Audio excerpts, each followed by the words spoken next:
আসসালামু আলাইকুম। আমি এখন মানছি দারুণ মজার একটু অন্যরকমের একটা গাজরের লাড্ডু। দেখেই বুঝতে পারতেছেন কতখানি সুন্দর, কিন্তু খাইতে যে কি মজা একবার বানালে বুঝতে পারবেন। তৈরি করা কিন্তু খুবই সহজ। তো আসেন দেখি শুরু করা যাক। আমি 1 কেজি গাজর ধুয়ে নিছি। এই গাজরটাকে আমি গ্রেটারের এই অংশটুকু দিয়ে পাতলা পাতলা করে এই যেরকম চিকন চিকন করে গ্রেট করে নিব। আমি খোসাটা ছিললাম না, দরকার নাই, কারণ এগুলো এমনি সিদ্ধ হয়ে যাবে, কোনো অসুবিধা নাই। কেউ চাইলে ছিলে নিতে পারেন। এই যেভাবে চিকন চিকন করে আমি গ্রেট করে নেব।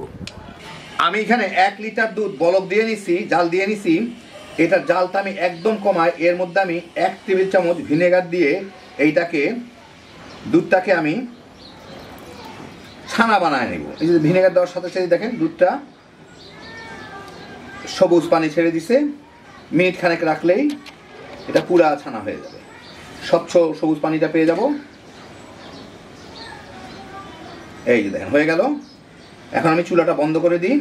চুলাটা বন্ধ করে ছানার পানিটাকে আমি ছেঁকে নিব। একটা কাপড়ে বেঁধে প্রায় 10-15 মিনিট রেখে দিব, যাতে ছানার পানি যথেষ্ট পড়ে যাইতে পারে।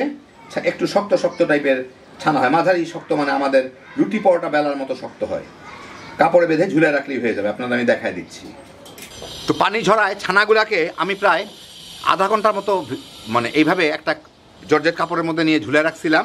পানি পড়ে গেছে, দেখি ছানাটার অবস্থা কি। এই যে দেখেন এইরকম হয়ে যায়, একদম সুন্দর পানিগুলা পড়ে উঠে গেছে। বাকিটুকু কাছায় নিয়ে নেব না, যাই হোক। এখন ছানাটাকে আমার একটু ভালো মতো মথে নিতে হবে। এই যে দেখেন ছানাটা কিন্তু খুব একটা শক্তও নাই, নরমও নাই, কিন্তু তেমন কোনো পানিও নাই। এখন এইটাকে একদম স্মুথভাবে মুছে নিতে হবে। হাত দিয়ে মথা সবচেয়ে ভালো। এটা যদি বাটা টাটা মানে বেটে নেওয়া যায় কিংবা কোনো কিছু করা যায়, তাহলে কিন্তু তেল ছেড়ে দিবে। এটাতে তেল ছেড়ে না দেয়, হাতের এই অংশটুকু দিয়ে এটাকে এইভাবে ঘষে ঘষে একদম দানা দানা যাতে না থাকে, একদম কয়েকবার করলেই, কিছুক্ষণ করলেই এটা একদম মসৃণ হয়ে যাবে। ভালো মতো মথে নিলাম, যথেষ্ট স্মুথ হয়েছে আর কি, একদম মানে মিহি না, তবুও যথেষ্ট। এখন এর সাথে আমি একটু স্বাদ মতো চিনি মিলাবো, খুব বেশি না, হালকা মিষ্টি যাতে হয়, এই 1.5 টেবিল চামচের মতো। আর চিনি মিলানোর ফলে একটু পাতলা হয়ে যাবে। এর সাথে আমি এখানে আধা কাপ গুঁড়া দুধ নিচ্ছি, সিকি কাপের মতো মিলাই, এর অর্ধেক আর কি, 1/4 কাপ মিলায় চিনিটা গলা পর্যন্ত আমি এটাকে একটু মথে নিই। ও আরেকটা জিনিসের সাথে দিব আমি 2 ফোঁটা গোলাপ জল। এতে ফ্লেভারটা মিষ্টির দোকানের মিষ্টির মতো হবে আর কি।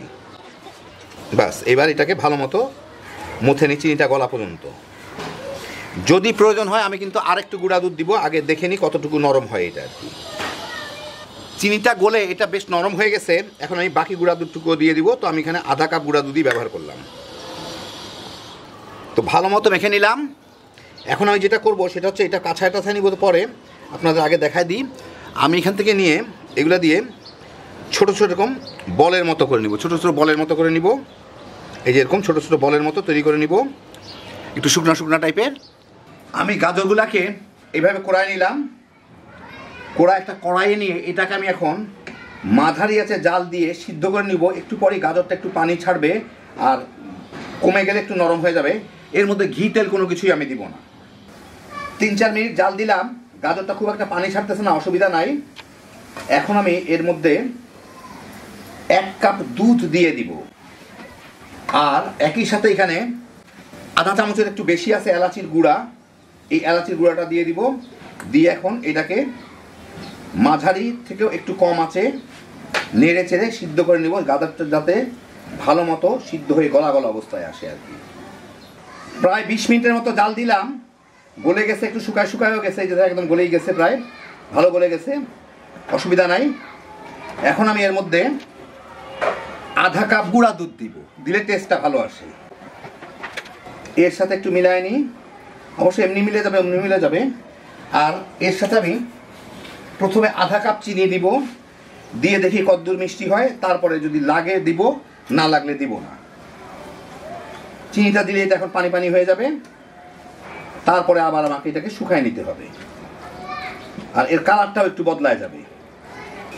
মিনিট 5 জাল দিলাম। এখন এটা ভালো মতো মিষ্টি হয় না ঠিক মতো, এইখানে আমি আরও আধা কাপ চিনি দিব। আপনারা আপনাদের যার যার রুচি মতো দিয়ে নিন। মানে এখানে 1 কেজি গাজর, তো 1 কাপের মতোই চিনি গেল। যাই হোক, এখন এটাকে আমি জাল দিয়ে শুকায় নিব। চিনিটা আবার নতুন চিনি দিলাম, পানি ছাড়বে, সাথে সাথে একটু আঠা আঠা হয়ে যাবে, গাজরের হালুয়ার মতো আর কি। প্রায় 15 মিনিটের মতো জাল দিয়ে নিলাম, একদম শুকায় শুকায় গেছে, খুব আঠালো হয়ে গেছে। এখন আমি চুলাটাকে বন্ধ করে দিলে একটু শুকনো শুকনোই হয়ে গেছে। এই যে মা বুঝতেই পারবেন, একটু ধরলে কিংবা চাপ দিলে বেশ নরমই আছে। এটাকে আমি একটু ঠান্ডা করে নিব, পুরো ঠান্ডা করলে হয়তো একটু বেশি শক্ত হয়ে যাবে, সেই জন্য একটু ঠান্ডা করে তারপর আমি মিষ্টিগুলো বানাবো। তো আমি ছানাগুলাকে দিয়ে এরকম বল বল বানায় নিছি সাইজ মতো, হাতে একটু তেল মেখে নিতে হয়েছে। এখন আমি এগুলো মোটামুটি শুকায় গেছে, এইগুলার থেকে আমি নিয়ে হাতে একটু তেল মেখে নিছি। এটাও দেখেন বেশ একটু চ্যাপটা ধরনের, হাতের তালুর মধ্যে রেখে একটু বড় করে নিই। মাঝখানে একটা বল দিয়ে, ছানার বল দিয়ে এটাকে এইভাবে চেপে চেপে গোল করে নিব, তেমন কোনো ব্যাপার না।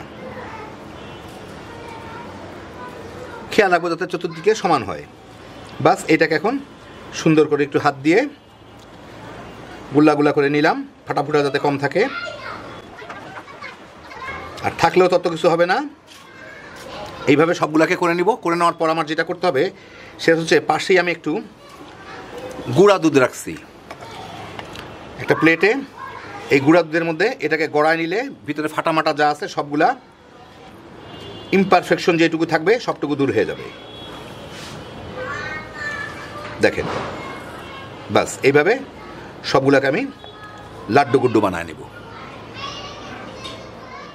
তো এই দেখেন হয়ে গেল আমার দারুণ মজার গাজরের লাড্ডু। দেখলেন তৈরি করা কিন্তু তেমন একটা ঝামেলার ব্যাপার না, কিন্তু অসাধারণ একটা জিনিস। আমি আপনাদের একটু মাঝখানটা কেটে দেখাই। এইমাত্র বানায় আপনাদের কেটে দেখাচ্ছি, দেখি একটা নরম নরম আছে, কিন্তু ফ্রিজে রাখলেই শক্ত হয়ে যাইতো। যাই হোক, সময় নাই, আপনাদের জলদি কেটে দেখায় দিই। এই দেখেন ভিতর দিকটা, এটা দেখতে যেমন সুন্দর, খাইতে তার থেকে অনেক অনেক বেশি মজা। একবার বানায় দেখেন, বাচ্চা বড় সবাই তামা তামা করে খায় ফেলাইব। হ্যাঁ, বিজোশের একটা আইটেম। আল্লাহ আপনাদের সবাইকে ভালো রাখুন, সুস্থ রাখুন, নিরাপদে রাখুন। ইনশাল্লাহ বেঁচে থাকলে আবার দেখা হবে। আল্লাহ হাফিজ।